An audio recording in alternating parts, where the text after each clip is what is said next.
देखें स्क्रीन पर आपको दिख रही होगी एक भेड़ की नस्ल है। ये बड़ी ही अच्छी नस्ल है। कैसे?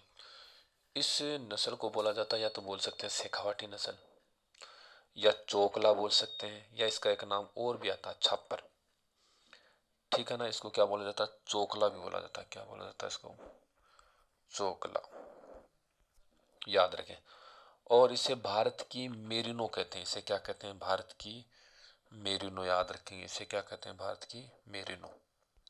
इसे भारत की मेरिनो कहा जाता है। भारत की मेरिनो।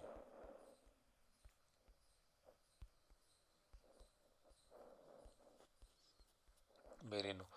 ये जो नस्ल है वो सबसे लोकप्रिय नस्ल है। सबसे लोकप्रिय नस्ल है। क्यों है ये लोकप्रिय? देखें, बातों को समझ लें आप।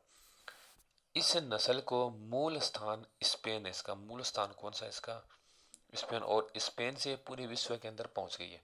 विशेषता यह है कि यह मजबूत प्रकृति की नस्ल है जो विपरीतकृषि जलवायु परिस्थिति में भी जीवन यापन कर लेती है। मेरिना भेड़ों का रंग सफेद होता है। इसका सर मध्यम आकार का होता है। देखें, सर मध्यम आकार से होता है और ऊन से ढका हुआ रहता है। और नर में घुमावदार सींग होते हैं, जबकि मादा भेड़ जो सींग रहित होती है। कैसी होती है? सींग रहित। इस नस्ल के पशुओं की गर्दन तथा कंधों की त्वचा में झुर्रियां सलवटें होती हैं। इसमें नर का शरीर का जो भार लगभग 90 किलो तथा मादा का लगभग 70 किलो होता है।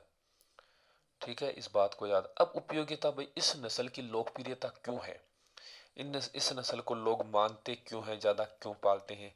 तो देखें, पहले तो आप समझे।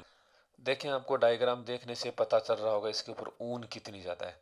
तो सीधा सा कहा, इसे पालने का कारण एक ही है कि इसकी भेड़ की जो ऊन है ना, ऊन ऊन ज्यादा होती है और वो अच्छे क्वालिटी की होती है। सर्वोत्तम जो ऊन होती है ना, वो इसी भेड़ की होती है, जिसको क्या बोला जाता है? चोकला बोला जाता है, शेखावटी बोला जाता है, छापर बोला जाता है। और इसे भारत की क्या कहा जाता है?